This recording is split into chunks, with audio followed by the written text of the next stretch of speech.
Hey, so it's been a couple weeks since we've talked.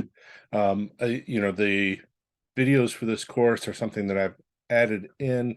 We could just do the course straight without videos, but I like to record videos for students because I like you to have human contact. I like to be able to explain some of the things with the themes that we go through. Um, but the videos are not always easy to come by just because uh, it takes some time to think about how and what I want to say in a given week. So the last couple of weeks, I haven't gotten a video up. The materials in the course has been fairly self-explanatory, but I do want to talk with you today to talk about the basic theme for the past couple of weeks and to lead us towards our final project for this class. I hope you're doing well, and I hope that you're still enjoying the work that you're doing for this class, still getting an understanding of the humanities out of it, and maybe finding some good things to eat along the way. So, I love comic books. I love collecting comic books. I used to sell comic books as a dealer at comic shows. I like the old stuff, and I like grading comic books and researching comic books. Comic books for me are a part of our cultural experience that says a lot to me about what's happening in a given time, what's happening with our politics or our stories or our folk tales at a given time. You can see in the background, I have an image from Archie Comics. It's Pep Comics number 73 from 1952. I didn't look up the date, but it's a pretty old one. And I don't own this comic because it's worth a couple $1,000. But I do love Archie covers because they're often so offensive and they're often so sexist, but they're also just like have this innocence about them in the way that they present themselves. I'm gonna hold up I do have, oddly enough, have a sign of this cover. So I'm gonna hold it up just so that you can see what the actual, oh wait, maybe it's not gonna come up with the Zoom background. Maybe you can see it there. So this is Pet Comics number 373, and it has Archie sitting at the counter of a soda shop, ice cream store. He says, "Wow, what a dish!" when the attendant brings his sundae, and Betty over on the right hand side misunderstands him and says, "Oh, Archie, you say the nicest things," because a dish was another name for a beautiful girl.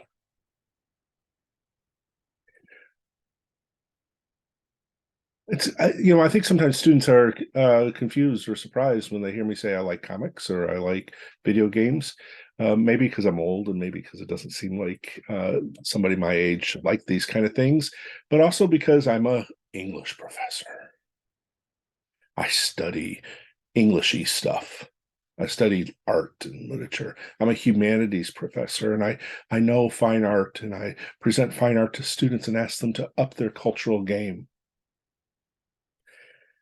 One of the things that I want us to think about with our study of the humanities is what it means to have a culture, to have a cultural experience, and what counts as valid culture.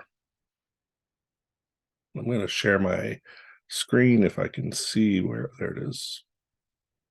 It's been a while since I've done a lecture on Zoom. So we are at our class, and I'm going to scroll down to the last couple of weeks. Last week, we were looking at Waffle House and cultural judgment. And I think you probably got a pretty good sense of what that meant, right? That um, we hold these things like the Paul Bocuse restaurant up at a high level. We hold the Whitney in Detroit up at a high level.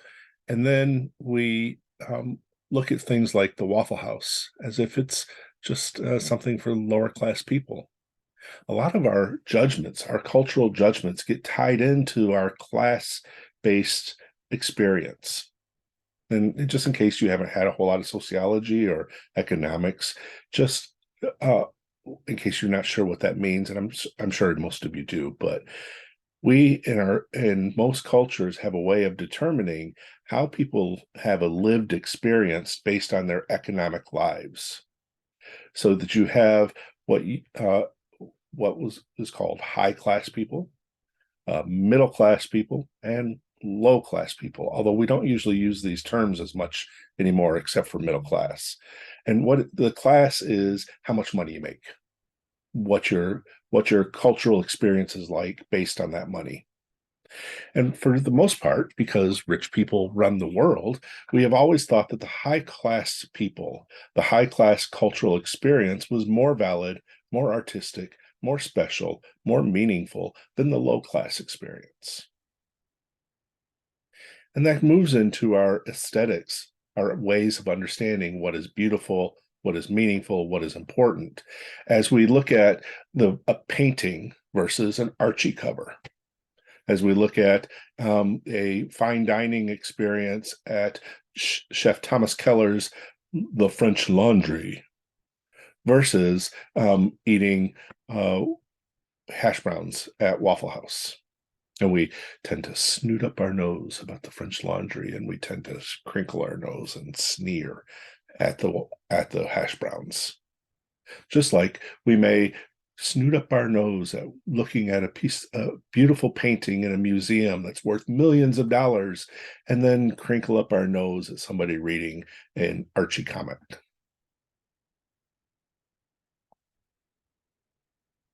This week, we've moved a little bit into the absurd, and that's a term from culture to talk about things that are just kind of off or weird, and you wonder why people would like it or why they'd ever watch it.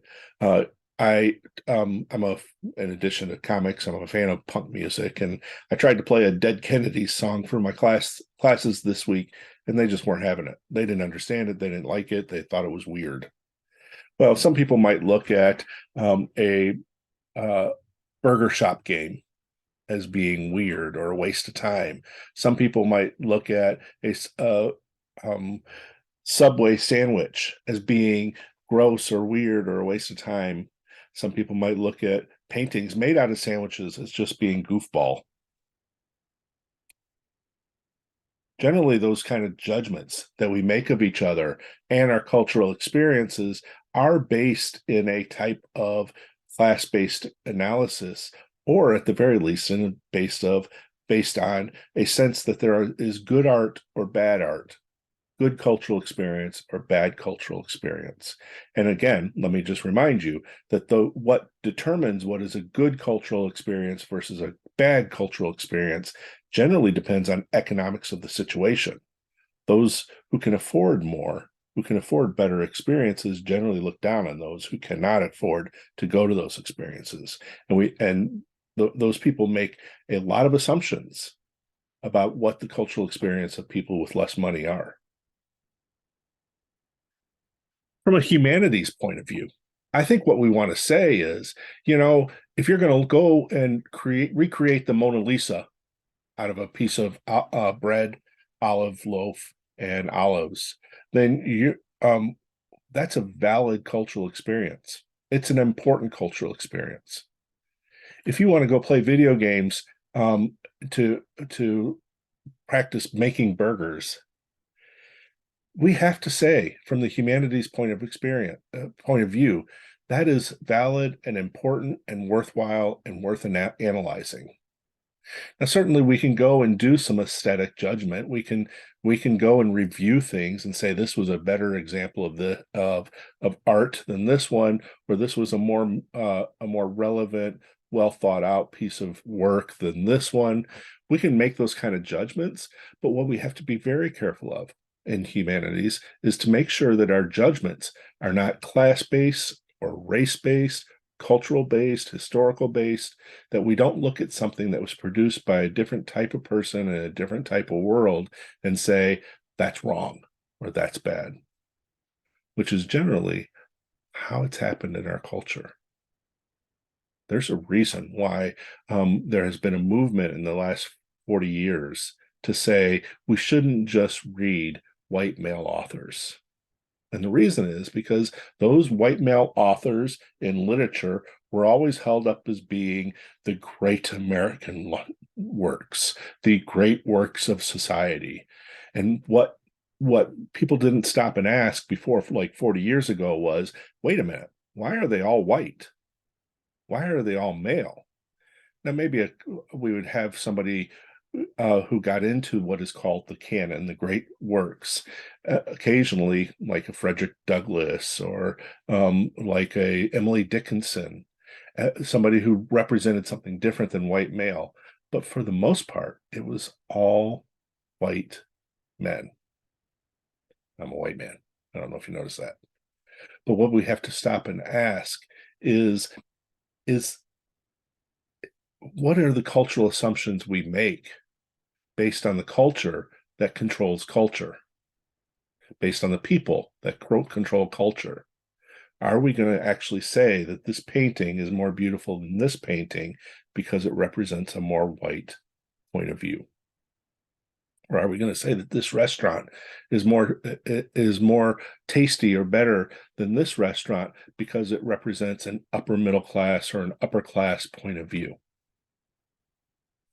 These are the ideas we've been working on for the past couple of weeks, and they're one of the ideas that we have to go through a whole lot of cultural stuff in humanities to get to ask, what does it mean for a piece of culture to be valid? I want to take us to our assignment. This is your assignment for the class. And it is, I'm going to actually stop sharing for just a second and come back and let you see my face and Archie's face and Betty's face. I'm because I'm sometimes when I switch screens like that, it doesn't share well. But I'm going to take us to our assignment. And what I want us to think about as we look at this assignment is what are the lessons that you've learned in the humanities up until now? And how are you going to present those lessons, present your learning in a project? So I'll say, I'm not a traditional teacher. I have not given you worksheets in the humanities to determine what it means to culturally judge something. I've not given you a textbook with a list of different types of classes and the ways that the economics determine what is culturally valuable. I've not given you a list of terminology that you have to remember. It's not the way I teach. It's not the way I actually like to learn. Instead, what I've done is I've asked you to experience the humanities, to go out and experience different works and different cultures through the theme of food. Ideally, in doing this, by the ways that I organize it, the ways I bring different texts together, I'm asking you to explore concepts in the humanities. So our assignment is going to ask you to now articulate that exploration.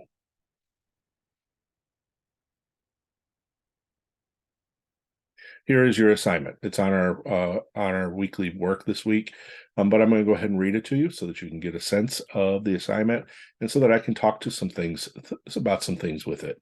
It is not a straightforward assignment. It's going to take some thinking for you to get through it, but it's a really good assignment worth asking yourself, what have you done this semester? What have you learned?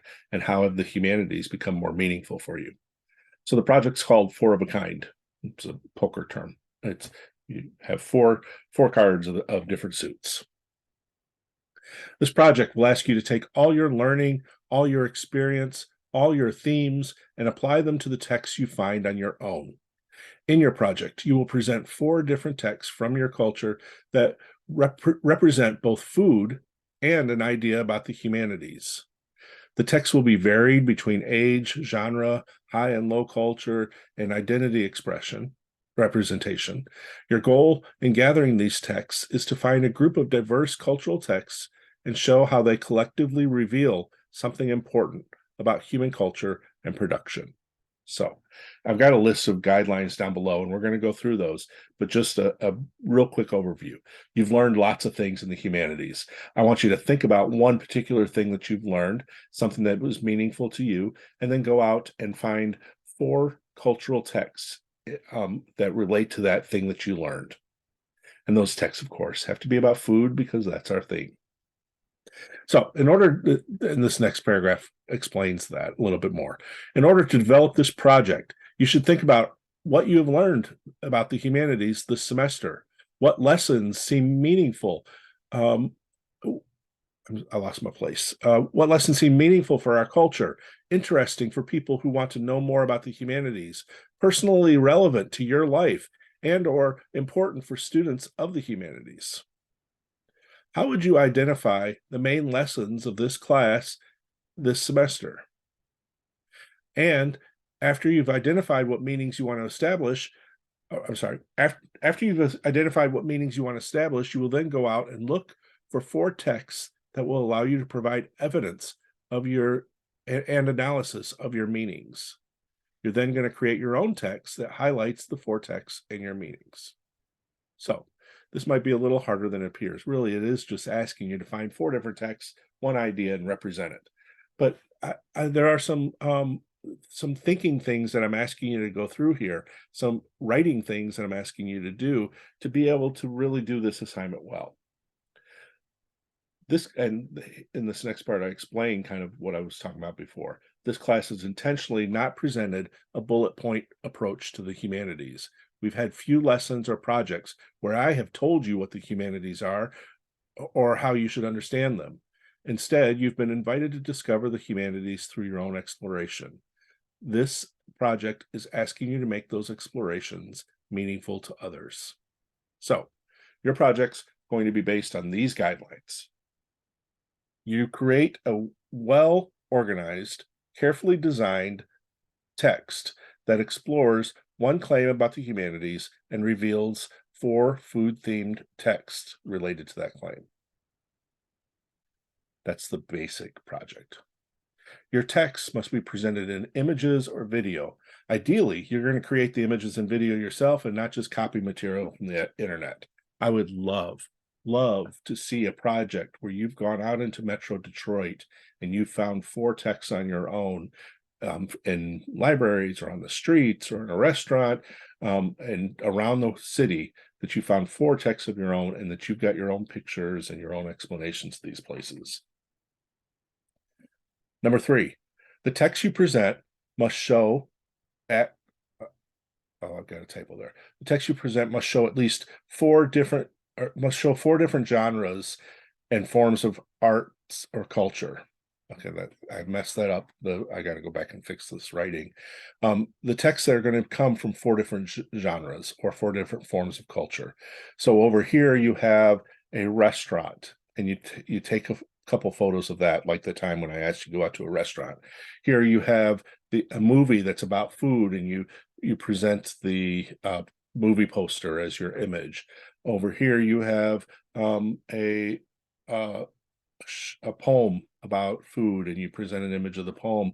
And then over here you have a bake sale done by a wrestling club in your high school, and you present an image of that.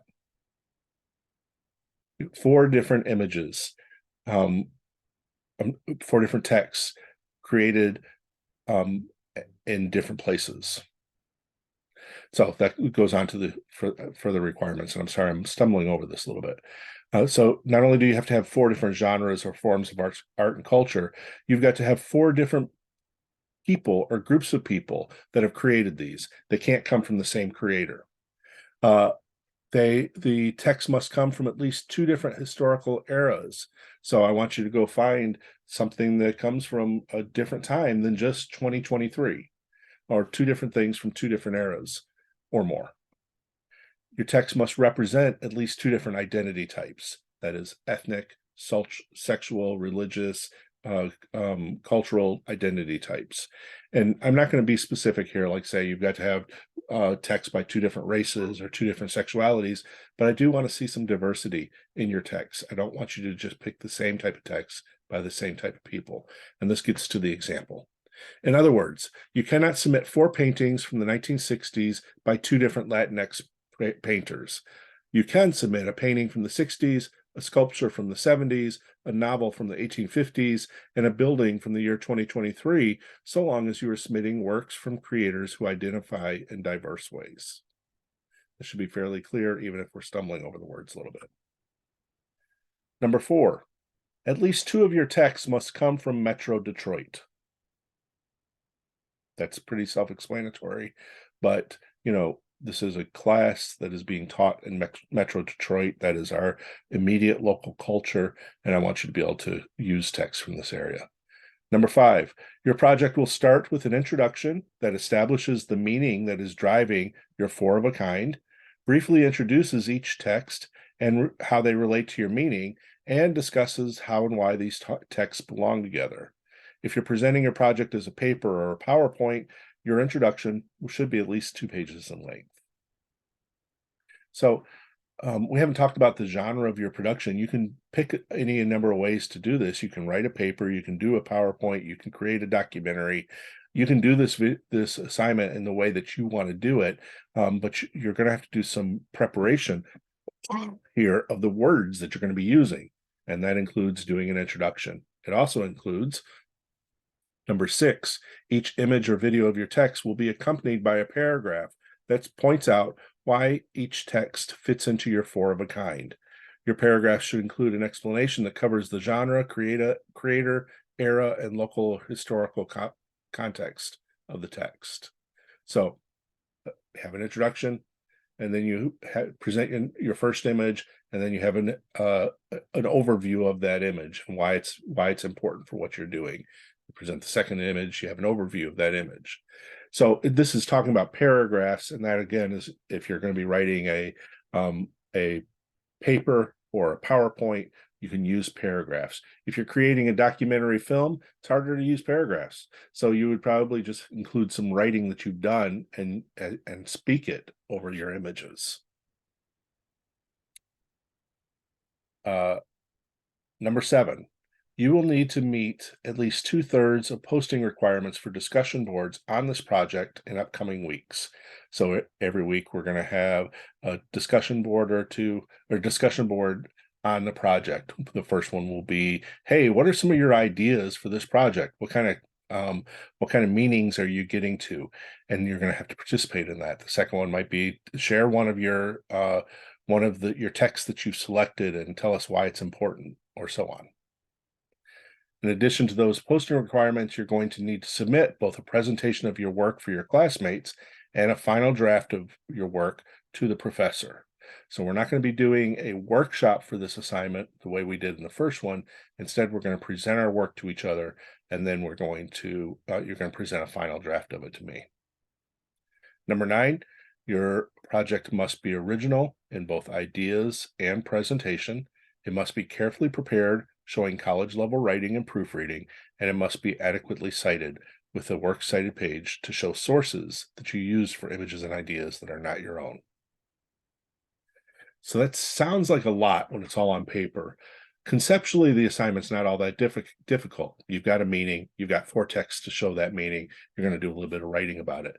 It's not all that difficult conceptually, but then once you start to think about the ways all this is going to be balanced and the academic work you're doing, it gets a little bit more complex. I don't want you to stress out about it. We're going to be discussing the assignment more in upcoming weeks, but you should get started now in trying to think about the ideas you want to represent and looking for the texts you want to use. All work for the assignment is going to be due by May 5th at 11:59 p.m. That's your assignment. Your goal is to do something interesting. And my goal is that you do something interesting for you. That you get to express what you've learned, but you also get to do it with texts that you find that are cool, that you want to share with other people. That's probably why I'm a teacher. I get to make you look at the things and listen to the things and watch the things that I find cool. Keep going this week, thinking about our oddball little text. We may even get odder next week as we think about a different type of cultural text. keep working through the material, keep submitting your textual experience journals, participating in the discussions, and we're moving quickly towards the end of the semester. You can always send me an email if you've got a question about any of your work, or if you've got a question about the assignment. We're going to be talking about the assignment more next week. But in the meantime, just keep working. I hope you're doing well. Hope you get some good food this weekend. We'll talk to you soon.